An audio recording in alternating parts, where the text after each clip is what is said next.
Hi குட்டீஸ், welcome to Kavya ஸ்டேல். மு வரதராசன் அவர்கள் எழுதிய அகல் விளக்கு, அத்தியாயம் 11. கதை கேட்கலாமா? வெறும் பொழுதுபோக்கு இல்லாமல் மற்றொரு நாளும் ஒத்திகை பார்க்க போயிருந்தேன். முந்தைய ஒத்திகையை விட அது நன்றாக அமைந்திருந்தது. சந்திரனுடைய பேச்சும் நடிப்பும் எல்லோருடைய உள்ளத்தையும் கவர்ந்தன. பெண் நடிப்பில் அவனுக்கு ஒரு தனித்திறமை இருந்ததை முன்பே கண்டேன். அன்றைய ஒத்திகையின் போது கதை தலைவனாக நடிக்கும் மாணவன் வரவில்லை. ஒத்திகை நிறைவேறுவதற்காக யாரேனும் அந்த பகுதியை படிக்க வேண்டியிருந்தது. சந்திரனையே படிக்கும்படியாக சிலர் கேட்டுக்கொண்டார்கள். சந்திரன் இசைந்து படித்தான். அவன் படிக்கவில்லை, தலைவனாகவே நடித்தான். அதிலும் அவன் சிறந்து விளங்கினான். சந்திரனுக்கு அந்த பகுதியையே கொடுத்திருக்கலாம் என்றும், அதற்கு உரிய மாணவனை விட சந்திரனே நன்றாக நடிக்கிறான் என்று எல்லோரும் பேசிக்கொண்டார்கள். கதை தலைவனாகவும் தலைவியாகவும் அவன் ஒருவனே மாறி மாறி நடிக்க நேர்ந்தபோது எல்லோரும் வியக்கும்படியாக இருவகை நடிப்பிலும் திறமையாக விளங்கினான். என்னையும் அறியாமல் நானும் ஒருமுறை கைத்தட்டி போற்றி ஆரவாரம் செய்தேன். ஒத்திகை முடிந்து வெளியே வந்தபோது ஒரு மாணவன் என்னை தொடர்ந்து வந்தான். கல்லூரியில் சேர்ந்த பிறகு படிப்பை விட இது போன்ற துறைகளில்தான் அக்கறை மிகுதியாகிறது என்றான் அவன். உண்மைத்தான் என்றேன் நான்.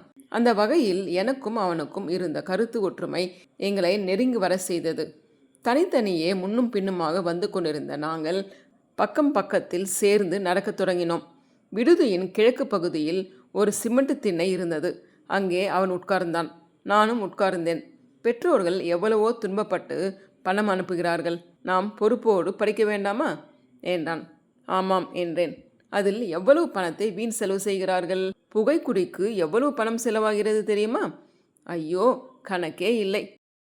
அது மேற்கு நாட்டுக்கு வேண்டுமானால் ஒருவேளை பொருந்தலாம்.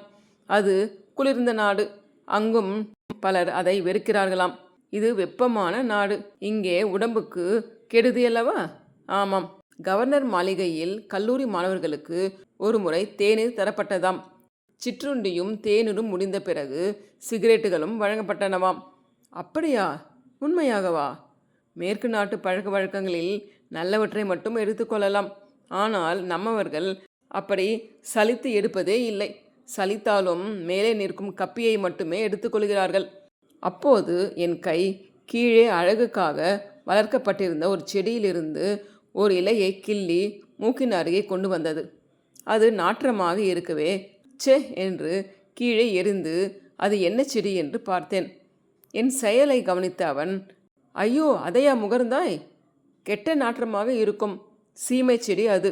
ஜிரேனியம் என்று பெயர். பக்கத்தில் உள்ளது மெகர்த்தா. பூவை பறித்து முகர்ந்து பார், அதுவும் அப்படித்தான் இருக்கும். அப்படியே எடுத்து முகர்ந்தேன். அவன் சொன்னது சரியாக இருந்தது. அந்த மாணவன் உடனே என்னை நோக்கி, உலகம் இப்படித்தான், தெரிந்து கொள். இங்கே இருப்பவர்கள் பலர் இப்படித்தான் இருக்கிறார்கள். இந்த பூக்களைப் போல் அழகான தோற்றத்தோடு வகை வகையான உடை அலங்காரங்களோடு இருப்பார்கள். அவர்களை தொலைவில் இருந்து கண்ணால் பார்த்து தான் மகிழ வேண்டும். இந்த பூக்களில் எத்தனை நிறம், எத்தனை அழகு பாரையா! இப்படித்தான் அவர்களும். நெருங்கி பழகினால் பொறுக்க முடியாது, உடனே வெறுப்பு கொள்வாய் என்றான். இதை கேட்ட எனக்கு பெருங்காஞ்சி ஏரி கரையில் நான் ஆராய்ந்து உணர்ந்த அரளிப்பூவும் துளசி செடியும் நினைவுக்கு வந்தன. இவ்வளவு கருத்து ஒற்றுமை உடைய இந்த இளைஞனோடு பழக வேண்டும், நட்பு கொள்ள வேண்டும் என்று விரும்பினேன். பெயர் என்ன என்று கேட்டேன். மாலன். எந்த வகுப்பு? இன்டர். நான் பார்த்ததில்லையே. நானும் அதே வகுப்பு. பெயர் வேலையன். நீயும் அதே வகுப்பா? ஆமாம், ஏ பிரிவு. நீ எந்த பிரிவு? சி. அதனால்தான் பழக வாய்ப்பு இல்லை. பார்த்திருப்பதாக நினைவுக்கு வருகிறது, ஆனால் தெரிந்து கொள்ளவில்லை. ஊர்? சோழசிங்கபுரத்துக்கு பக்கத்தில். உணவுக்காக விடுதி மணி அடித்தது. உணவு கூடத்திற்கு நேரே சென்றோம். சென்றபோது நான் இருந்த அறையை சுட்டி காட்டி சென்றேன். மாலனும் தன் அறை வலப்பக்க கோடு என்று முதல் மாடியை சுட்டி காட்டினான். மறுநாள் காலையில் சிற்றுண்டி முடித்த பிறகு இருந்த ஓய்வு நேரத்தில் மாலனுடைய அறைக்கு போய் பார்க்கலாம் என்று அந்த பக்கமாக நடந்தேன். மாலன் ஏதோ எழுதி கொண்டிருப்பதை கண்டேன். படிப்பில் மிகுந்த அக்கறை உடையவன் என்று எண்ணினேன். நான் வந்து ஜன்னல் பக்கம் நின்றதையும் கவனிக்காமல் அவன் எழுதி கொண்டிருந்தான். கதவை விரலால் மெல்ல தட்டினேன். எழுந்து வந்து திறந்து வரவேற்றான். என்ன பாடம் எழுதுகிறாய்? நான் பார்க்கலாமா என்றேன். இது வேறு. இதை ஏன் நீ பார்க்க வேண்டும் என்று அதை மறைக்கத் தொடங்கினான். நீ நன்மை கருதித்தானே செய்கிறாய். நானும் பார்த்தால் நல்லது, கற்றுக்கொள்வேன் அல்லவா? இது பாடம் அல்ல. பாடமாக இருந்தால் காட்டுவேன். சரி, விருப்பம் இல்லாவிட்டால் வேண்டாம். சும்மா வந்தேன் என்று உட்கார்ந்தேன். சிறிது நேரத்தில் மாலன் மனம் மாறி, சரிப்பார், உனக்கு ஏன் வருத்தம் என்று காட்டினான். எனக்கு ஒன்றும் வருத்தமில்லையே என்று சொல்லிக்கொண்டே அதை பார்த்தேன். ஒரு ரிஷியின் பெயரை சொல்லி அவருடைய பெயரை 17 முறை வாழ்த்திருந்தது. அதன் கீழே இதை பார்ப்பவர்கள் இதைப்போல் 5 எழுதி தமக்கு தெரிந்த 5 பேருக்கு அனுப்ப வேண்டும் என்றும், அவ்வாறு 24 மணி நேரத்தில் தபாலில் அனுப்பி வைத்தால் இந்த ரிஷிகுல வட்டத்துக்கு உதவி செய்த புண்ணியம் உண்டாகும் என்றும், அதனால் எண்ணிய காரியம் கைகூடும் என்றும் குறித்திருந்தது. அவ்வாறு செய்ய தவறுகிறவர்களை இந்த வட்டத்தை நிறுத்திய பாவம் சேரும் என்றும், அவர்களுக்கு 2 நாட்களில் அல்லது 2 வாரத்தில் அல்லது 2 மாதத்தில் தீமை ஏற்படும் என்று தொடர்ந்து குறித்திருந்தது. இந்த குறிப்புகளை எல்லாம் வாழ்த்துக்களோடு சேர்த்து அனுப்ப வேண்டும் என்றும் எழுதியிருந்தது. அதை படித்தவுடனே கிழித்து போட வேண்டும் என்று எனக்கு தோன்றியது. ஆனாலும் அவ்வாறு செய்யாமல், இதை உனக்கு அனுப்பியவர் யார் என்று கேட்டேன். யாரோ தெரியாது, பெயரை எழுத தேவையில்லை, கவலைப்படாதே, கிழித்து போடு, உனக்கு ஏன் இந்த மூட நம்பிக்கை? ஐயோ, அப்படி சொல்லாதே. யார் கண்டார்கள் இதை? எந்த புற்றில் எந்த பாம்பு இருக்குமோ? நான் சிரித்தேன். இப்படி ரிஷி தன் பெயரால் ஒரு வட்டம் ஏற்படுத்த விரும்புவாரா? அதற்காக இப்படி அவாவும் அச்சமும் ஊட்டி மருட்டுவாரா? அப்படி மிரட்டி நம்மிடம் வேலை வாங்குகிறவர் உத்தமராக இருக்க முடியுமா? அவர் சொன்னபடி சாபம் பலிக்குமா? வெறும் பித்தலாட்டம். மாலன் உண்மையாகவே பயந்து போனான். அப்படி பழிக்கவே கூடாது, பெரிய தவறு, அது உனக்கு தெரியாது என்றான். எப்படியாவது போ, எனக்கு ஒன்றும் அனுப்பிவிடாதே. ஒருவேளை அனுப்பினாலும் நான் கிழித்துத்தான் போடுவேன், அதற்கு மதிப்பு கொடுக்க மாட்டேன். மாலன் என் வாய்மேல் கை வைத்து தடுத்து, பழிக்க வேண்டாம் என்று கேட்டுக்கொண்டான். இதனால் என்ன நன்மை எதிர்பார்க்கிறாய்? நமக்கு இப்போது வேண்டியது என்ன? தேர்வில் வெற்றி, நல்ல எண்கள், அறிவு வளர்ச்சி, இவைகள்தான். இவைகளுக்காக இப்படி காலத்தை வீணாக்குவதை விட பாடங்களையே படித்து எழுதுவது நல்லதல்லவா என்றேன். உனக்கு தெரியாது, நான் SSLC படிக்கும்போது இப்படி 2 வந்தன. நான் தவறாமல் எழுதி அனுப்பினேன். என்னுடன் படித்தவன் ஒருவன் உன்னை போல் பழித்து பேசி கைவிட்டான். அவன் என்ன ஆனான் தெரியுமா? தேர்வில் வெற்றி பெறவில்லை. படித்திருக்க மாட்டான், அதனால் வெற்றி பெறவில்லை. சரி, உன் விருப்பம், இந்த பேச்சை விட்டுவிடு என்று வேறு பேசத் தொடங்கினான். நீ என்ன குறிப்புகள் படிக்கிறாய்?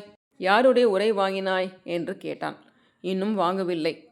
அப்படியானால் பாட புத்தகங்களையே படித்து கொண்டிருக்கிறாய்? ஆமாம். உனக்கு யாரும் சொல்லவில்லையா? எதை பற்றி? பாட புத்தகங்களை ஒரு மூலையில் வைத்துவிட்டு குறிப்புகள் வாங்கி படித்தால்தான் தேர்வில் வெற்றி பெற முடியும். குறுக்கு வழி இது. ஓஹோ, நாம் என்ன இப்போது நேர் வழியிலா படிக்கிறோம்? நமக்கு ஆசிரியர்கள் நேர் வழியிலா கற்றுக் கொடுக்கிறார்கள்? ஆங்கில நாட்டு பல்கலைக்கழகங்களில் ஆங்கில மாணவர்களுக்கு ஆங்கிலத்தின் வாயிலாகவே விஞ்ஞானம், வரலாறு முதலான பாடங்களை கற்பிக்கிறார்கள். அதை அப்படியே இங்கே கண்மூடி பின்பற்றுகிறார்கள். நம் மூளைக்கு நேர் வழி தமிழ்.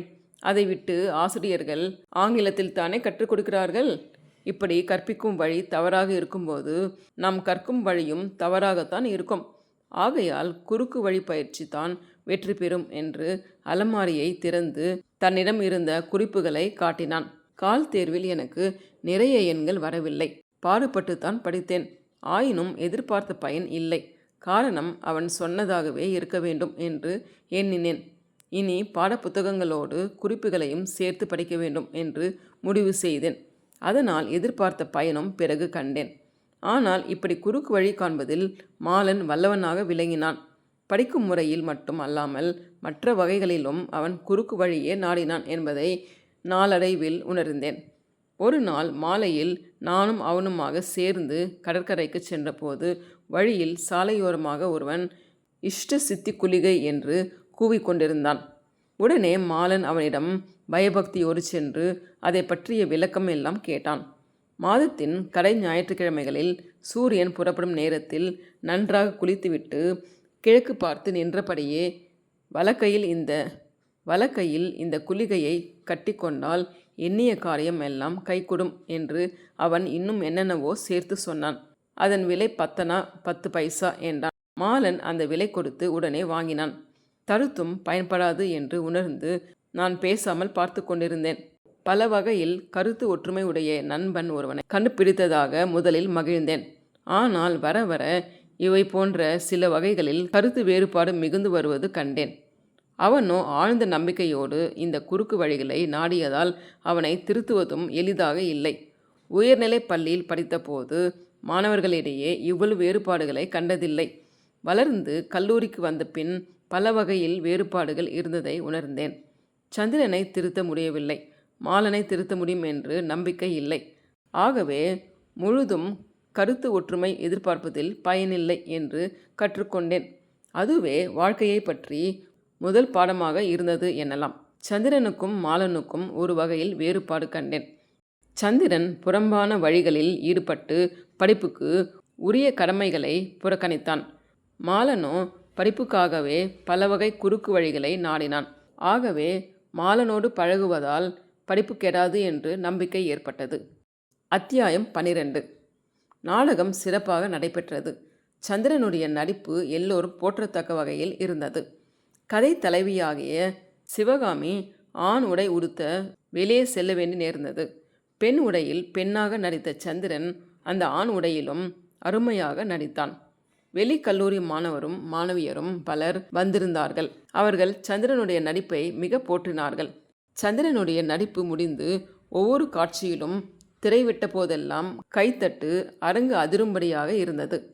நாடகத்தில் சிறந்த நடிகரை தேர்ந்தெடுப்பதற்காக 3 நடுவணராக இருந்தனர். அவர்கள் 3 ஒருமுகமாக சந்திரனையே முதற் பரிசுக்கு உரியவனாக தேர்ந்தெடுத்தனர். பரிசு வழங்கிய தலைவர் சந்திரனை மிக பாராட்டி அவன் கலையுலகத்துக்கு திங்களாக விளங்க வேண்டும் என்று வாழ்த்தி பரிசு வழங்கினார். பரிசு வழங்கிய போதும் சந்திரனுக்காகவே கைத்தட்டு அளவு கடந்திருந்தது. விழா முடிந்தவுடன் கூட்டம் கலைந்து சென்றது. எல்லோரும் போகட்டும் என்று நான் பின் தங்கினேன். மாலன் என் பின் வந்து தோள் மேல் கை வைத்து, என்ன வேலு, போகலாமே, இன்னும் என்ன என்றான். பரிசு பெற்ற சந்திரன் எனக்கு வேண்டியவன். அவனை பார்த்து என் மகிழ்ச்சியை தெரிவிக்காமல் போவது நல்லதா என்றேன். அவன் வெளியே வர இன்னும் சிறிது நேரம் ஆகுமே என்றான். ஆகாது, வந்து விடுவான் என்று நாடக அரங்கிலிருந்து வரும் வழியில் காத்து கொண்டிருந்தோம். அங்கே எங்களுக்கு வலப்புறத்தில் 4-5 பெண்கள் வெளிக்கல்லூரி மாணவியர் காத்திருக்க கண்டேன். அவர்களும் நேரமாகுமோ என்னவோ என்று பேசிக்கொண்டிருந்தார்கள். சிறிது நேரத்தில் சந்திரன் விரைந்து வந்தான். வழியில் நின்ற என்னை பார்த்தான். ஆனால் அவனுடைய கண்கள் யாரையோ தேடின. என்னை கடந்து அந்த பெண்கள் இருந்த இடத்திற்கு சென்று, மிகவும் நன்றி, எவ்வளவு நேரம் இருந்தீர்கள் என்றான். அவர்களுக்குள் ஒருத்தி, மிக மிக நன்றாக இருந்தது, உங்கள் நடிப்பு பெரிய வெற்றி, எங்களுடைய பாராட்டுக்கள். அடுத்த வாரத்தில் எங்கள் நாடகத்திற்கு நீங்கள் தவறாமல் வர வேண்டும் என்றாள். மற்ற பெண்களின் முகத்திலும் புன்முறுவல் இருந்தது. அவர்கள் புறப்பட்டார்கள். சந்திரனும் அவர்களை பின்தொடர்ந்து சென்றான். இன்னும் இருக்க வேண்டுமா என்று மாலன் கேட்டான். சரி, போகலாம் என்று ஒரு பெருமூச்சு விட்டு நகர்ந்தேன். இதுதான் காதல் என்றான் மாலன். என் மனம் அதை வேடிக்கையாக கொள்ளவில்லை. பெருங்காஞ்சி சாமண்ணா சொன்ன சொல் நினைவுக்கு வந்தது. நம் சந்திரனா இப்படி ஆனான்? என்னை பார்த்ததும் பேசாமல் அந்த பெண்களின் பின் ஓடினானே என்று எண்ணிக்கொண்டே வந்தேன். உணவு கூடத்திற்கு சென்று உண்ட பிறகு சந்திரனுடைய அரைப்பக்கம் சென்று எட்டி பார்த்தேன். சந்திரன் இருந்தான். பலர் அவனை சூழ்ந்து நின்று பாராட்டி கொண்டும் சிரித்து ஆரவாரம் செய்து கொண்டும் இருந்தார்கள். நானும் அவர்களோடு சேர்ந்து அவன் எதிரில் நின்று புன்முறுவல் பாராட்டிவிட்டு திரும்பினேன். நாடகம் முடிந்த பிறகு நாள்தோறும் சந்திரன் இரவில் உட்கார்ந்து படிக்கத் தொடங்கினான். ஆனால் அவனுடைய அறையில் யாரேனும் போய் பேசிக்கொண்டிருந்ததையே பெரும்பாலும் கண்டேன். பகலில் சந்திரனை அவனுடைய அறையில் காண்பது அரிதாயிற்று. மாலையில் நானும் மாலனும் எரிப்பந்து, உதைப்பந்து முதலிய ஆட்டங்களில் ஈடுபட்டோம். சந்திரன் அங்கும் வருவதில்லை. இடையிடையே காண நேர்ந்தபோது என்றேனும் ஒரு நாள், என்ன செய்தி, நன்றாக படிக்கிறாயா என்று கேட்பான். நானும் உன் படிப்பு எப்படி இருக்கிறது என்று கேட்பேன். அந்த அளவில் எங்கள் உறவு நின்றது. நானாக வலியே அவனுடைய அறைக்கு சென்றாலும் என்ன பேசுவது என்று தெரியாமல் சும்மா இருந்துவிட்டு வந்தேன். ஏதாவது தொடங்கி பேசினாலும் பேச்சில் அவன் அவ்வளவாக ஈடுபடாமல் புறக்கணித்தாற் போல் இருந்தான். இவ்வாறு எங்கள் உள்ளங்களுக்கு இடையே ஏதோ ஒரு திரை இருந்து வந்தது. ஒரு நாள் காலையில் நான் படுக்கையை விட்டு எழுந்தவுடன் வெளியே மாணவர்கள் இங்கும் அங்கும் பரபரப்பாக போய்க் கொண்டிருந்ததை கண்டேன். என் அரைப்பக்கம் ஒருவன் தலை நீட்டி, இன்று கல்லூரிக்கு யாரும் போகக்கூடாது, காந்தியடிகள் கைது செய்யப்பட்டார் என்றும் சொல்லிவிட்டு விரைந்து பக்கத்து அறைக்கு சென்று அங்கும் அவ்வாறே சொல்லிவிட்டு விரைந்தான். என் மனம் அமைதி இழந்தது. எவ்வளவு துன்பம்! காலமெல்லாம் இப்படி சிறைக்கு போய்க் கொண்டே இருந்தால் அவருடைய வாழ்க்கை என்ன ஆவது என்று அவருடைய வாழ்வுக்காக இறக்கப்படுவது போல் கலங்கினேன். என்னுடைய அனுபவம் காந்தியடிகளை பற்றி அறிவும் அந்த காலத்தில் அவ்வளவுதான் இருந்தது. அடுத்த ஆண்டில் திருவிக்கா எழுதிய காந்தியடிகளும் மனித வாழ்க்கையும் என்ற புத்தகத்தை படித்த பிறகுதான் அவருடைய உண்மையான பெருமையையும் உரிய குறிக்கோளையும் உணர்ந்தேன். அறையை பூட்டிவிட்டு வெளியே சுற்றி வந்து பார்த்தேன். சில மாணவர்கள் கண் கலங்கி உட்கார்ந்திருந்தார்கள். வேறு சிலர் படிப்பு வேண்டாம், மண்ணாங்கட்டியும் வேண்டாம், ஆங்கிலேயரை தொலைத்துவிட்டுத்தான் மறுவேலை என்று பேசிக்கொண்டிருந்தார்கள். இன்னும் சில மாணவர்கள், இன்றைக்கு ஒரு விடுமுறை, நம்பாடு கொண்டாட்டம்தான், நல்ல சினிமாவுக்கு போகலாம் என்று திட்டமிட்டு கொண்டிருந்தார்கள். மற்றும் சிலர், நம் தலைமுறையில் ஒரு பெரிய உத்தமரை பெற்றிருக்கிறோம், திருவள்ளுவர், புத்தர், இயேசு, திருநாவுக்கரசர் காலத்தில் நாம் இருந்திருந்தால் அவருடைய அடியாராகி அவர் வழியில் நடக்க மாட்டோமா? காந்தியடிகள் காலத்தில் நாம் பிறந்து வாழ்ந்தும் இப்படி பயனில்லாத கல்லூரி பட்டத்துக்காக நல்ல வாய்ப்பை நெகிழவிடலாமா என்று வருந்து கொண்டிருந்தார்கள். மாணவர் இருவர் பெட்டி படுக்கையெல்லாம் சுருட்டி கொண்டு ஊருக்கு செல்ல ஆயுத்தமானார்கள். எங்கள் ஊருக்கு போய் அங்கே சத்தியாகிரக இயக்கத்தில் சேர்ந்து சிறைக்கு போகப் போகிறோம் என்று சொன்னார்கள். ஒரு மாணவன் புத்தகம் முதலியவற்றை தன் நண்பனிடம் ஒப்படைத்துவிட்டு சென்னையில் உள்ள சத்தியாகிரக குழுவை நாடி போய்விட்டதாக கேள்விப்பட்டேன். அந்த நிலையில் மாலன் வந்து என்னோடு கலந்து கொண்டான். அவனிடம் நான் சில செய்தி சொல்லும் முன்பே அவன் பல செய்திகளை சொல்லத் தொடங்கினான். பெரும்பாலும் தேர்வுக்கு நன்றாக படிக்காத மாணவர்கள் தான் இதில் மிகுதியாக ஈடுபடுவார்கள். நீ பார், தேர்வுக்கு போய் தவறிவிட்டு பெற்றோரிடம் கெட்ட பெயர் வாங்குவதை விட இப்படி இயக்கத்தில் ஈடுபட்டு பத்திரிகையில் நல்ல பெயர் வாங்கலாம் என்பது அவர்களுடைய திட்டம் என்றான். நான் உடனே மறுத்தேன். அவன் ஆணித்தரமாய் பேசினான். பொய் பொய் என்று உறுதியாக மறுத்தேன். 9 மணிக்குள் விடுதி மாணவர்கள் கல்லூரியின் எதிரே திரண்டு விட்டார்கள். இன்று கல்லூரிக்குள் யாரும் நுழையக்கூடாது என்று வெளியே இருந்து மாணவர்கள் சொல்லி தடுத்தார்கள். என் வகுப்பில் கற்கும் மாணவர்கள் சிலர் என்னிடம் வந்து என்ன செய்வது என்று கேட்டார்கள். நம் நாட்டு பெரியவர் இப்படி அடக்குமுறை செய்து அவரை தண்டித்த போது நம் வகுப்புக்கு போய் இருப்பது நல்லதல்ல. இன்று ஒரு நாளாவது நம்முடைய வருத்தத்தை தெரிவிக்க வேண்டும் என்றேன். ஆனால் மாணவர் பலரிடையே வருத்தம் இருந்ததாக தெரியவில்லை. மாணவர்கள் ஆரவாரம் செய்தனர். தம் வேண்டுகோளை மீறி கல்லூரிக்குள் சென்றவர்களை பார்த்து கருங்காலிகள் என்று கூச்சலிட்டு அவர்கள் திரும்பி பார்க்காதவாறு செய்தனர். பலர் முகத்தில் புன்முறுவல் இருந்தது. எள்ளி நகையாடும் மனநிலை அவர்களிடம் இருந்ததை உணர்ந்தேன். காந்தியடிகளுக்காக செய்வதை விட தங்கள் வாழ்க்கையில் ஒரு மாறுதல் காண வேண்டும் என்று செய்ததாக தெரிந்தது. அந்த மாறுதலை கட்டுப்பாடாக எல்லோரும் சேர்ந்து செய்ய வேண்டும் என்று கட்டுப்பாட்டை மீறுகின்றவர்களை இகழ்ந்து பேச வேண்டும் என்றும் அவர்கள் கருதினார்கள். உண்மையான துயரத்தோடு காந்தியடிகள் துன்பத்தில் பங்கு கொண்டவர்கள் போல் முகம் வாடி சோர்ந்து நின்றவர்களும் சிலர் இருந்தார்கள். முதல் வகுப்புக்கு உரிய மணி அடித்தது. மாணவர்கள் இருந்தாலும் இல்லாவிட்டாலும் வகுப்புக்கு போவது தம் கடமை என்று ஆசிரியர்கள் சென்று உட்கார்ந்திருந்தார்கள். ஊர்வலம் போல் கூட்டமாக கல்லூரியை சுற்றி வர வேண்டும் என்று சிலர் விரும்பினார்கள். அவ்வாறே எல்லோரும் உடன்பட்டு கூடினார்கள். சுற்றி வந்தபோது வகுப்பறையில் சில மாணவர்களையும் ஆசிரியர்களையும் கண்டபோது கூட்டத்தில் பலர் ஆரவாரம் செய்தார்கள். குறும்பு பெயர்களிட்டு கூவினார்கள். கருங்காலிகள் ஒழிக என்றார்கள். வெள்ளைக்காரர்களின் வாள்கள் ஒழிக என்றார்கள். ஆங்கிலேயர்களின் அடிமைகள் ஒழிக என்றார்கள். கூட்டம் சுற்றி வந்து ஒரு மரத்தடியில் நின்றது. உயரமான ஒரு மாணவன், கதர் அணிந்தவன், காந்தியடிகள் வாழ்க என்று மும்முறை முழங்கினான். மாணவ நண்பர்களே என்று விழித்தான். கூட்டம் அமைதியடைந்தது. இன்று எந்த பெரியவருக்காக, உத்தமருக்காக, தலைவருக்காக நாம் வருத்தம் தெரிவிக்க கூடியிருக்கிறோமோ அவருடைய கொள்கைகளை உணராமல் வீண் ஆரவாரம் செய்கிறோம். ஆசிரியர்களையும் சிலர் மாணவர்களையும் எள்ளி நகையாடுகிறோம். ஏதோ மகிழ்ச்சி கொண்டாட்டம் போல் முகம் மலர்ந்து முழங்குகிறோம். வெள்ளைக்காரர் அழிய வேண்டும் என்று காந்தியடிகள் விரும்பவில்லை. ஆனால் நம்முடைய ஆசிரியர்களும் நம்முடன் படிக்கும் மாணவர்களும் அழிய வேண்டும் என்று ஆரவாரம் செய்கிறோம்.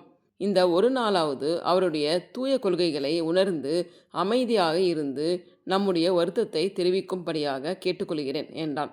சிறிது நேரம் அமைதி நிலவியது. பிறகு மற்றொரு மாணவன் தன் கைகளை உயர்த்தி காந்தியடிகள் வாழ்க என்று சில முறை முழங்கிய பிறகு வீரமாக பேசினான். முடிவில் இந்த கூட்டம் இப்படியே கடற்கரை வரைக்கும் ஊர்வலமாக செல்ல வேண்டும் என்று வற்புறுத்தி கூறினான். ஆமாம், இப்பொழுதே புறப்படுவோம், தயார் தயார் என்று பல குரல்கள் எழுந்தன.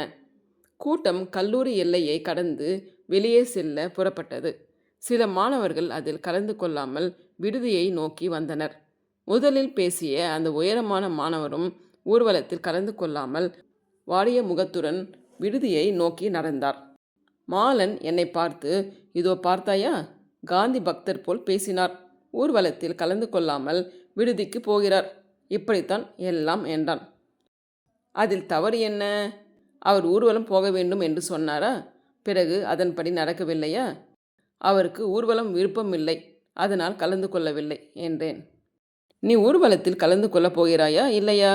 இல்லை. அப்படியா? நான் கலந்து கொள்ளலாம் என்று எண்ணினேன். அப்படியானால் நீ மட்டும் போய் வா.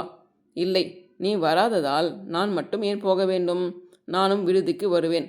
வேண்டுமானால் சிறிது நேரம் சாலையில் இருந்து ஊர்வலத்தை பார்த்துவிட்டு வரலாம். அதற்கு வேண்டுமானால் வருவேன். இவ்வாறு நான் சொன்னதும், சரி, அதுதான் வேண்டும், சும்மா பார்த்து வருவதற்குத்தான் போகலாம் என்று இருந்தேன். இல்லையானால் நாம் போவதால் நாட்டுக்கு சுதந்திரம் வந்துவிடப் போகிறதா என்றான். நானும் மாலனும் கூட்டத்தின் பின் மெல்லச் சென்று சாலை பக்கம் சேர்ந்தோம். அப்போது ஒருவன் சந்திரனை கைப்பிடித்து ஊர்வலத்தின் முன்னணிக்கு இழுத்து சென்றதை கண்டேன். ஒரு துறையில் முன்னின்ற மாணவனை மற்ற துறையில் பின்தங்கும்படி இளைஞர்கள் விடுவதில்லை. ஆகையால் சந்திரன் கூட்டத்தின் இடையே ஒதுங்கியிருந்தும் மற்றவர்களின் கண்ணில் பட்ட பிறகு அவ்வாறு இருக்க முடியவில்லை. திடீரென்று ஒரு பஸ் நிறைய இரும்பு தொப்பி அணிந்த போலீசார் கைத்தடியும் துப்பாக்கியுமாக வந்து இறங்கினார்கள். தடிகளை அங்கும் இங்கும் சுழற்றினார்கள். சீழ்கை ஊதப்பட்டது. தடிகளை சுற்றுவதோடு நிற்காமல் மாணவர்களை தாக்கவும் தொடங்கினார்கள். விடுதிக்கு போய்விடுவோம், வந்துவிடு என்றான் மாலன். இப்போது ஓடி போகக்கூடாது, இருந்து பார்த்துவிட்டு போவோம் என்று மாலனுடைய கைகளை இறுக்க பற்றி கொண்டான். கூட்டத்திலிருந்து சில மாணவர்கள் மட்டும் பரபரப்பாக நடந்து தொலைவில் போய்விட்டனர். மற்றவர்கள் அங்கும் இங்கும் போவது போல் நகர்ந்து கொண்டிருந்தார்களே தவிர கலையவில்லை. வந்தே மாதரம், வந்தே மாதரம் என்று குரல்கள் வானலாவின. மற்றும் ஒரு சீழ்கை ஊதப்பட்டது. கண்ணீர் புகை விடப்பட்டது. அப்போது தான் கூட்டம் சிதறத் தொடங்கியது. நானும் மாலனும் விடுதியை நோக்கி சென்றோம். கண்ணீர் புகையும் அதற்குள் எங்கள் கண்களை தாக்கியது. கண்ணீர் வழிய நகர்ந்து கொண்டிருந்த எங்கள் மேல் தடிகள் பட்டன. மாலனுடைய முழங்காலிலும் அடிப்பட்டது. என்னுடைய இடது தோளிலும் பட்டது. மாலன் அப்பாடா என்று அடிப்பட்ட தன் தோலை பற்றினான். ஐயோ நோகுது என்று தோலை பற்றிக்கொள் என்று இப்பக்கமாக வந்து வலது தோலை கொடுத்தேன். ஆனால் நன்றாக நடக்க முடியவில்லை. நொண்டிக்கொண்டே வந்தான். விரைவில் கல்லூரி எல்லைக்குள் நாங்கள் வந்துவிட்டோம். திரும்பி பார்த்தோம். சந்திரன் நெற்றியில் பலமான அடிபட்டு இரத்தம் கசிய வந்து கொண்டிருந்தான். அவனிடம் சென்று என்ன செய்தி என்று கேட்டேன். கண்ணீர் புகை விட்டபோது இடர்பட்டு விழுந்து விட்டதாகவும் போலீஸ்காரனுடைய தடைப்பட்டதாகவும் கூறினான். அவன் கையில் இருந்த கைக்குட்டை முழுவதும் இரத்தத்தால் நனைந்திருந்தது. உடனே என் கைக்குட்டையை எடுத்து வழிந்த இரத்தத்தை ஒற்றினேன். அவனை பற்றினேன். பிடிக்க வேண்டாம், கை காலில் ஒன்றும் அடியில்லை, நன்றாக நடந்து வருவேன் என்றான். சிறிது நேரத்திற்குள் ஆளுக்கு ஒரு வழியாக மாணவர்கள் விடுதிக்கு வந்து சேர்ந்தார்கள். அவர்களில் கண்ணீர் புகைக்கு ஆளானவர் சிலர், அடிப்பட்டவர் சிலர், ஒன்றும் இல்லாமலே தப்பி வந்துவிட்டவர் பலர். ஊர்வலம் நடத்தி தீர வேண்டும் என்று வீரமுழக்கம் செய்தவன் முன்னே சென்ற காரணத்தால் போலீசாரிடத்தில் அகப்பட்டு கொண்டிருப்பான் என எண்ணினேன். ஆனால் அவன் சிலரோடு பேசி சிரித்தபடியே எங்கள் அறைப்பக்கம் போவதை கண்டேன். போலீசு வண்டி வந்ததோ இல்லையோ, அவர்களை ஏமாற்றிவிட்டு கல்லூரி எல்லைக்குள் கால் வைத்து விட்டேன் என்று அவன் பெருமை அடித்து கொண்டான். எனக்கு அந்த பயல்களையும் ஏமாற்ற தெரியும், அவர்களின் பாட்டனையும் ஏமாற்ற தெரியும் என்று சொல்லி கொண்டான். பிற்பகல் மாற்றுடை அணிந்து கொண்டு போலீசார் சிலர் துப்பறிவதாக கேள்விப்பட்டோம். விடுதிக்குள் புதியவர்களாக யார் நுழைந்தாலும் துப்பறியும் போலீசார் என்று ஐயுற்றோம். தங்கள் மகனையோ தம்பியையோ பார்க்க வந்தவர்களையும் அவ்வாறு ஐயுற்று தொடர்ந்து சென்று நாங்கள் அவர்களை துப்பறிய தொடங்கினோம். விடுதியின் வாழ்வில் ஒரு வகை சுறுசுறுப்பும் பரபரப்பும் எங்கும் காணப்பட்டன. ஆடலும் பாடலும் சினிமாவும் விருந்தும் விழாவும் இல்லாமலே விடுதி உணர்ச்சிமிக்க சூழ்நிலை பெற்றது. அன்று மாலை 5 மணிக்கு விடுதி எதிரே போலீஸின் வண்டி வந்து நின்றது. நாங்கள் எல்லோரும் பரபரப்பு அடைந்தோம். நேராக ஒரு குறிப்பிட்ட அறையை நோக்கி வருவது போல் போலீசார் வந்தனர். பின் தொடராதபடி எங்களை தடுத்துவிட்டு ஓர் அறைக்குள் நுழைந்தனர். ஒரு மாணவனை பற்றி கொண்டு வந்தனர். நேரே வண்டியில் ஏற்றிச் சென்றனர். பிறகு மாணவர் சிலர் மிக பரபரப்பு அடைந்து போலீஸ் நிலையத்துக்கு சென்று பார்த்தனர். அந்த மாணவன் சிறையில் வைக்கப்பட்டதாக செய்தி அறிந்து வந்தனர். அந்த மாணவன் வேறு யாரும் இல்லை. காலையில் கூட்டத்தின் போது ஆசிரியர்களையும் மற்றவர்களையும் இகழாமல் காந்தியடிகளின் கொள்கையை உணர்ந்து அன்பாக அமைதியாக நடந்து கொள்ள வேண்டும் என்று சொல்லி ஊர்வலத்தில் கலந்து கொள்ள விருப்பமில்லாமல் விடுதிக்கு சென்ற அதே மாணவன்தான். அவன் ஒரு குற்றமும் செய்யக்கூடியவனாகவோ தீவிரமான நடவடிக்கையில் கலந்து கொள்ளக்கூடியவனாகவோ இல்லை. அவனை போலீசார் பிடித்தது தவறு என்று எல்லோரும் பேசிக்கொண்டார்கள். மாலன் வந்தபோது என்ன காரணம் என்று கேட்டேன். போலீசார் துப்பறிய வந்தபோது யாரோ அவனை பற்றி சொல்லி அவன்தான் கூட்டத்தில் பேசியதாகவும் எல்லாவற்றிற்கும் காரணமாக இருந்ததாகவும் சொல்லிவிட்டார்களாம். அதனால் அவனை சிறைப்படுத்தியிருப்பதாக சொன்னான். சிறிது நேரத்தில் வேறொருவன் வாயிலாக ஒரு செய்தி வந்தது. காலையில் 2வதாக பேசி வீரமுழக்கம் செய்து ஊர்வலம் வேண்டும் என்று தூண்டிய அந்த மாணவன்தான். போலீசாரிடம் அவனை அப்படி காட்டி கொடுத்து விட்டதாக செய்தி தெரிந்தது. எனக்கு வியப்பாக இருந்தது. அப்படி வீரமுழக்கம் செய்தவன் தான் போலீசாரை ஏமாற்றிவிட்டதாக பெருமை எடுத்து கொண்டதோடு இப்படி அடாத பொய் சொல்லி நல்லவனை காட்டி கொடுத்து சிறைப்படுத்தி விட்டானே என்று வருந்தினேன். அந்த மாணவன் வீரமுழக்கம் செய்த போது செடி முழுதும் மனம் கமழும் துளசி போல் விரும்பத்தக்கவனாக தோன்றினான். போலீசாரை எய்த்துவிட்டு ஓடி வந்ததாக பெருமை எடுத்து கொண்ட போது பூ மட்டும் மனம் கமழும் அரளி போல் இருந்தான். இப்படி காட்டி கொடுத்து நல்லவனுக்கு தீமை செய்தான் என்று செய்தி கேட்டபோது மனமில்லாத மலர்களை தாங்கும் குரோட்டன் செடியே நினைவுக்கு வந்தது. இந்த செய்தி பரவிய பிறகு மாணவர் ஒருவரை ஒருவர் கண்டாலும் ஐயுற்ற தொடங்கினர்.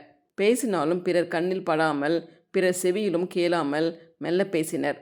மாலனும் பயந்து நாம் இருவர் அடிக்கடி பழகி பேசினாலும் வம்பு செய்து விடுவார்கள், இன்னும் 4 நாள் தனித்தனியே இருந்து விடுவோம் என்று சொல்லி தன் அறைக்கு போய்விட்டான். விடுதியில் முன்னால் இருந்த உணர்ச்சியும் எழுச்சியும் மறுநாள் இல்லை. ஏதோ பேய் உலாவும் இடம் என்று சொல்லத்தக்கவாறு இருந்தது. எந்நேரமும் எக்களிப்பும் எள்ளி நகையாடலும் நிறைந்திருந்த உணவு கூடத்திலும் அமைதியும் அடக்கமுமே இருந்தன. எல்லோரும் நேரத்தோடு கல்லூரிக்கு புறப்பட்டு சென்றனர். அங்கு வழக்கம் போல் இருந்துவிட்டு வந்தோம். அன்று மாலையும் விடுதி வெறிச்சோடு இருந்தது. அடுத்த நாள் முதல் மெல்ல மெல்ல விடுதிக்கு உயிர் வந்தது எனலாம். எல்லோரும் கலகல என்று பேசும் குரல் கேட்டது. சீழ்கை அடித்தலும் சினிமா பாட்டு பாடலும் மெல்ல மெல்ல தொடங்கின. படிக்கும் பழக்கமும் ஏற்பட்டது. அந்த நல்ல மாணவன் 3 நாள் சிறையில் வைக்கப்பட்டு விடுதலை செய்யப்பட்டான். என்ன நடந்தது என்று விரிவாக செய்தி வந்தது. கூட்டம் கூட்டியதாகவும் ஊர்வலத்துக்கு ஏற்பாடு செய்ததாகவும் பேசி தூண்டியதாகவும் போலீசார் குற்றம் சாட்டினார்களாம். முன் சொன்ன 2ற்கும் தன் தொடர்பு இல்லை என்றும் பேசியது மட்டும் உண்மை என்றும் அந்த பேச்சிலும் எந்த செயலுக்கும் மாணவரை தூண்டியதில்லை என்றும் சொன்னானாம். கல்லூரி தலைவரின் நற்சான்று கேட்டறிந்த பிறகு விடுதலை செய்து விட்டார்களாம். ஆனால் அந்த நல்லவனை காட்டி கொடுத்த குற்றவாளியை பற்றிய பேச்சே இல்லை. அவனை எல்லோரும் மறந்து விட்டார்கள். போலீசாரை எய்த்துவிட்டது போலவே அவன் விடுதியில் உள்ளவர்களையும் எய்த்துவிட்டு கவலை இல்லாமல் இருந்தான். அடுத்த வாரத்தில் குறிப்பிடத்தகுந்த ஒரு நிகழ்ச்சி நடந்தது. சிறுநீர் அறைக்கு பக்கத்தில் ஆரவாரம் கேட்டவுடனே அறையை பூட்டிவிட்டு அங்கு சென்றேன். அதற்குள் அங்கே 50-60 மாணவர்கள் கூடிவிட்டார்கள். சந்திரன் குரல் உரக்க கேட்டது. அவனுடைய குரலில் ஆத்திரமும் இருந்தது.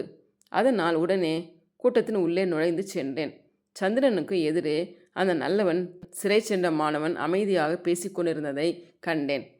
விடுதி செயலாளரும் வளர்ந்த மாணவர்களும் சிலர் குழப்பத்தில் தலையிட்டு, இங்கே வேண்டாம், போக வர இடையூறாக இருக்கிறது, தயவு செய்து படிப்பகத்துக்கு வாருங்கள், குழப்பம் இல்லாமல் அமைதியாக அங்கே பேசி ஒரு முடிவுக்கு வருவோம், நமக்குள் இப்படி போரிட்டு கொண்டால் நல்லதா?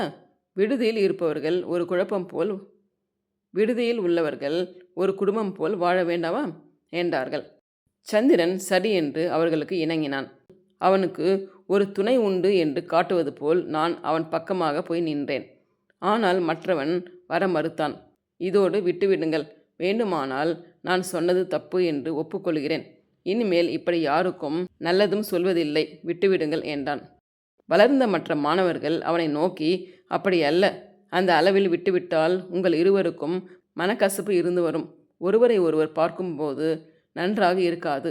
ஆகையால் தயவு செய்து நாங்கள் சொல்வதை கேட்டு எங்களுக்காக, விடுதியின் நன்மைக்காக எங்களோடு வர வேண்டும் என்றார்கள். அதன் பிறகுதான் அந்த மாணவன் வந்தான். அவன் தூய வெள்ளை கதர் உடுத்து அமைதி பொலிவும் முகத்தோடு விளங்கினான். அவனிடத்தில் குற்றம் ஒன்றும் இருக்க முடியாதே என்று எண்ணினேன். ஆனாலும் என்னோடு உடன் படித்த காரணத்தாலும் எங்கள் ஊர் பக்கத்திலிருந்து வந்தவன் ஆகையாலும் சந்திரன் சார்பாகவே இருக்க வேண்டும் என்று எனக்கு தோன்றியது. ஆகவே சந்திரனுக்கு பக்கத்தில் அவனுடைய வழக்கை போல் பெருமித உணர்ச்சியோடு நடந்து சென்றேன். மாணவர்களும் கூட்டமாக வந்தார்கள். படிப்பகத்தில் உட்கார்ந்தவுடன் செயலாளர் சந்திரனை பார்த்து, ஆத்திரம் இல்லாமல் கோபம் இல்லாமல் நடந்ததை சொல்லுங்கள் என்றார். அந்த கதர் மாணவனை பார்த்து, அதுவரை நீங்கள் கேட்டிருங்கள், ஏதாவது சொல்ல வேண்டியிருந்தால் பிறகு சொல்லுங்கள் என்றார். உடனே கதர் மாணவன் சொல்லாமலே இருக்க முடியும் என்றான். சந்திரன் சொல்லத் தொடங்கியதும் நான் ஆவலுடன் கேட்டேன். நான் சிறுநீர் அறைக்கு போயிருந்தேன். சிறுநீர் கழித்துவிட்டு வெளியே வந்தேன். இந்த ஆள் உள்ளே நுழைந்தார். உடனே வெளியே வந்து என்னை கூப்பிட்டார். சிறுநீர் கழித்துவிட்டு தண்ணீர் பிடித்து கொட்டினீர்களா என்று என்னை கேட்டார். நான் இல்லை என்றேன். இவ்வாறு அவன் சொன்னதும் கதர் மாணவன் குறுக்கிட்டு, அல்ல, அப்படி சொல்லவில்லை, அது என் கடமை அல்ல என்று கோபத்தோடு கூறினார் என்றார். உடனே செயலாளர், நீங்கள் கடைசி வரையில் பொறுத்திருந்து பிறகு பேசுவதாக ஒப்புக்கொண்டு இப்போது குறுக்கிட்டீர்களே என்றார்.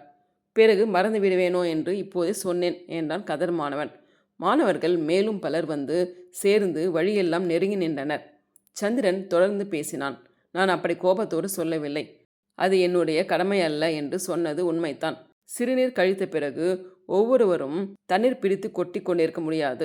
அதனால் என் கடமை அல்ல என்றேன். அதற்கு இந்த ஆள் என்னை பார்த்து ஒரு பெரிய சொற்பொழிவு செய்ய தொடங்கினார். நீங்கள் எல்லாம் பெரிய காந்தி பக்தர்களா? காந்தி சொன்ன வழியில் நடக்க தெரியாமல் வீண் ஆரவாரம் மட்டும் செய்கிறீர்கள். சமுதாய வாழ்க்கையில் பிறருக்கு எந்த வகையிலும் இடையூறு செய்யாமல் வாழ வேண்டுமானால் சிறுநீர் கழித்த பிறகு தண்ணீர் கொட்ட வேண்டும். அது கடமை என்று உணராதவர்கள் கல்லூரியில் படித்து பயன் என்ன? நீங்கள் தான் படித்த பிறகு ஆங்கிலேயனுடைய ஆட்சிக்கு தூணாக இருந்து நாட்டு மக்களை காட்டிக் கொடுப்பீர்கள். நீங்கள் தான் மக்களிடம் லஞ்சம் வாங்கும் வன்னெஞ்சர் ஆவீர்கள். அடிப்படையான ஒழுக்கங்களை கற்றுக்கொள்ளாமல் ஏன் படிக்கிறீர்கள்? உங்களால் கல்லூரிக்கும் கெட்ட பெயர், நாட்டுக்கும் கெட்ட பெயர். உங்களை சேர்த்து பட்டதாரிகள் ஆக்கி நாட்டை கெடுப்பதை விட கல்லூரியை மூடுவதே நல்லது என்று இப்படி பல வகையாக உளறினார். நான் உடனே நான்சென்ஸ், வாயை மூடு என்றேன். இவ்வாறு சந்திரன் சொல்லி நிறுத்தியவுடன் கூட்டத்திலிருந்து பல வகையான குரல்கள் எழுந்தன. யாருடா அவன்? பெரிய காந்தி பைத்தியம். BA 4ஆம் வகுப்பில் படிக்கும் சாந்தலிங்கமடா. அவன் எப்போதும் இப்படித்தான் எடக்கு செய்வான். ஏன், வாரதாவுக்கு போய் வந்து விட்டானோ?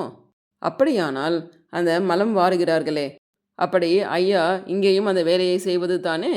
இவர் இங்கே படிக்க வந்தாரா, சிறுநீர் அறையை மேற்பார்க்க வந்தாரா? இவ்வாறு பலர் பலவாறு பேசவும் செயலாளர் எழுந்து அன்பு கூர்ந்து அமைதியாக இருக்கும்படியாக வேண்டுகிறேன். இப்படி பலர் பலவாறு பேசினால் நாம் கூடிய கடமையாகுமா? பாராளுமன்றங்களின் தோற்றம், வளர்ச்சி, விதிகள், பயன்கள் எல்லாவற்றையும் விரிவாக படிக்கிறோம், பேசுகிறோம். ஆனால் நம் வாழ்க்கையில் நம் முறைகளை போற்றி கையாளாவிட்டால் பயன் என்ன என்றார். ஆயினும் அவர் பேச்சால் பயன் விளையவில்லை. மறுபடியும் மாணவர்கள் பலவாறு குரல் எழுப்ப தொடங்கினார்கள். விடுதி செயலாளரை பற்றியும் தாக்கி பேசினார்கள். ஓஹோ, செயலாளர் சாந்தலிங்கத்தின் நண்பரோ? கல்லூரியின் பெயரை இவர்தான் காப்பாற்றப் போகிறாரோ? சிறுநீர் அறையை காப்பாற்றினால்தான் கல்லூரியின் பெயரை காப்பாற்ற முடியுமா? சரிதான். இந்த ஆள் போன பிறவியில் தோட்டியாக இருந்திருப்பான். ஐயாவின் முகவரியை யாராவது முனிசிபாலிட்டிக்கு தெரியப்படுத்தினால் ஒரு வேலை கொடுப்பார்களே. வேலை இல்லாத திண்டாட்டம் கொஞ்சம் தீருமே. விடுதி செயலாளர் அமைதி அமைதி என்று பலமுறை எழுந்து கேட்டுக்கொண்டார். மறுபடியும் சில குரல்கள் கேட்டன. நாங்கள் இனிமேல் தண்ணீர் பிரித்து கொட்டப்போவதில்லை. சாந்தலிங்கம், அவனுடைய அறையிலேயே போய் இனிமேல் சிறுநீர் கழிக்க வேண்டும். அதுதான் வழி. இங்கே என்ன பஞ்சாயத்து? வார்டனிடம் பேசுங்கள். சந்திரா, உன்னை குற்றவாளியாக்கும் முயற்சி இது. இருக்காதே, எழுந்து வா. இமாவதி, சந்திரன் எழுந்து வா. அப்போது சிலர் கொல்லென்று சிரித்தனர். என் மனம் ஓர் அதிர்ச்சி உற்றது. இமாவதி என்று பெயரை கேட்டதும் அன்று நாடகத்தின் முடிவில் நான் கண்ட அந்த காட்சி நினைவுக்கு வந்தது. சந்திரன் முகம் கவிழ்ந்தபடி இருந்தான். எழுந்து வா சந்திரன், எழுந்து வா என்று தொடர்ந்து சில குரல்கள் கேட்டன. சந்திரனும் எழுந்தான். செயலாளர் அன்போடு கேட்டுக்கொள்ளவே அவன் மறுபடியும் உட்கார்ந்தான். என் மனம் சாந்தலிங்கம் சொன்னவை சரி என்றும் அவற்றில் தவறு ஒன்றுமே இல்லை என்றும், சந்திரன் தண்ணீர் கொட்டியிருக்கலாம் என்றும், இல்லை என்றாலும் அன்பாக தன் குற்றத்தை உடன்பட்டிருக்கலாம் என்றும் பலவாறு எண்ணியது. ஆனாலும் அவனுடைய பழைய தொடர்பையும் குடும்ப தொடர்பையும் எண்ணி பேசாமல் இருந்தேன். இவ்வளவு கூட்டத்தில் மனச்சான்றும் நீதியுணர்ச்சியும் உள்ள மாணவர் சிலராவது இல்லையா? அவர்கள் ஏன் தங்கள் வாயை மூடிக்கொண்டிருக்கிறார்கள்? அநியாயத்துக்கு ஆட்கள் முந்துகிறார்களே, நியாயத்துக்கு தயங்குகிறார்களே என்று பலவாறு எண்ணி ஏங்கிக் கொண்டிருந்தேன். என் ஏக்கம் தீர ஒரு குரல் துணிவாக தெளிவாக கேட்டது. சாந்தலிங்கம் சொன்னதில் தப்பு என்ன என்று அந்த குரல் கேட்டதும் என் செவியில் தேன் வார்த்தது போல் இருந்தது. எப்படி கேட்கலாம் என்று மற்றொரு குரல். மாணவர்கள் ஒரே கூட்டமாக நெருங்கி இருந்தபடியால் குரல் எழுப்பியவர்கள் யார் யார் என்று ஆட்களை காண முடியவில்லை. சாலையில் எச்சில் துப்பினால் கேட்கலாம், சுகாதாரத்துக்கு தீங்கு என்று. பஸ்ஸில் சுருட்டு பிடித்தால் கேட்கலாம், பலருக்கு தீங்கு என்று. நடுத்தெருவில் காகிதம் கிழித்து போட்டால் கேட்கலாம், பொது வாழ்வின் விதிகள் தெரியவில்லை என்று. இது நடுத்தெரு அல்ல, கேட்கக்கூடாது. இது பஸ் அல்ல, கேட்கக்கூடாது. இது பொது இடம், கேட்கலாம். கேட்க உரிமை உண்டு. சொந்த வீடு அல்ல. மற்றவர்களோடு சேர்ந்து வாழ வந்திருக்கும் போது மற்றவர்களுடைய நன்மையை கவனித்தே நடக்க வேண்டும். சாந்தலிங்கம் தன் நன்மைக்காக கேட்கவில்லை. சொந்த வீடாக இருந்தாலும் அண்ணன் தம்பி கேட்பதில்லையா? வாழைப்பழத்தோழை நடுத்தெருவில் போடாதே என்று காந்தியடிகள் யங் இந்தியாவில் எழுதவில்லையா? அது பைத்தியம். நீ பைத்தியம், நீதான் பைத்தியம். இந்த நிலையில் சாந்தலிங்கம் எழுந்து, நான் சிறிது நேரம் பேசலாமா என்றான். எல்லோரும் அமைதியானார்கள். என்னால் இவ்வளவு தொல்லை, இவ்வளவு பெரிதாக முடியும் என்று எதிர்பார்த்திருந்தால் நான் வாயை திறந்திருக்க மாட்டேன். இன்னும் சில நாளில் BA தேர்வு எழுதி முடித்துவிட்டு நான் விடுதியை விட்டு வெளியேறப் போகிறேன். 2 ஆண்டுகள் வாணியம்பாடியில் இருந்து படித்தேன். 2 ஆண்டுகள் இங்கே இந்த விடுதியில் இருந்தேன். என்னுடைய அனுபவத்தால் நல்லது செய்ய வேண்டும் என்ற ஆர்வத்தால் அவசரப்பட்டு சொல்லிவிட்டேன். மன்னிக்க வேண்டும் என்று சொல்லிவிட்டு உட்கார்ந்தான். மன்னிப்புக்கு இடமே இல்லை, குற்றமே இல்லை. மன்னிப்பு கோர வேண்டிய ஆள் நடிகர் சந்திரன் தான். இல்லை இல்லை, இந்த குரல்கள் மறுபடியும் வளருமோ என்று அஞ்சினேன். ஆனால் நியாயத்தின் குரல்கள் எழுந்தவுடன் மற்ற குரல்கள் ஒருவாறு குறைந்தன. செயலாளர் ஏன் அதை தொடங்கினோம் என்று திகைத்து வருந்திய நிலையிலிருந்து மாறி சிறிது ஊக்கம் பெற்றவராய் தோன்றினார். போனது போகட்டும், நடந்ததை மறந்து விடுவோம். இனி என்ன செய்வோம் என்று பற்றி பேசுவோம் என்றார். கூட்டத்தில் இருந்த சிலர் மெல்ல நகர்ந்து தம் தம் அறைக்கு செல்ல தொடங்கினார். கூட்டம் போதும் என்று செயலாளர் பேசினார். மேற்கு நாடுகளில் எங்கேயும் இதை கற்றுக் கொடுக்க வேண்டியிருக்காது. இதையெல்லாம் அவர்கள் இளமையிலேயே கற்று வளர்ந்திருப்பார்கள். காரணம், அங்கெல்லாம் இது குடும்ப கல்வியாக இருக்கிறது. இங்கே குடும்பங்களில் உள்ளவர்களுக்கே இன்னும் இதை கற்றுக் கொடுக்க வேண்டியுள்ளது. ஒவ்வொருவரும் இரவில் எழுந்து எதிர்வீட்டு ஓரமாக சிறுநீர் கழித்து வருவது இங்கே வழக்கம். கண்ட இடமெல்லாம் துப்புவதும் பக்கத்து வீட்டு ஓரமாக குப்பை கொட்டுவதும் நம் வீடுகளில் உள்ள பழக்கம். ஆகையால் சந்திரனையோ மற்றவர்களையோ குறை கூறி பயனில்லை. பொதுவாக நம் நாட்டுக்குறை என்று கருதி திருந்த வேண்டும் என்றார். அப்போது சாந்தலிங்கம் கொஞ்சம் பேச வேண்டும் என்று கேட்டுக்கொண்டு, மேற்கு நாடுகளில் இந்த ஒழுக்கங்கள் இயல்பாக இருப்பதற்கு காரணம் உண்டு. இங்கு இல்லாமைக்கு காரணம் உண்டு.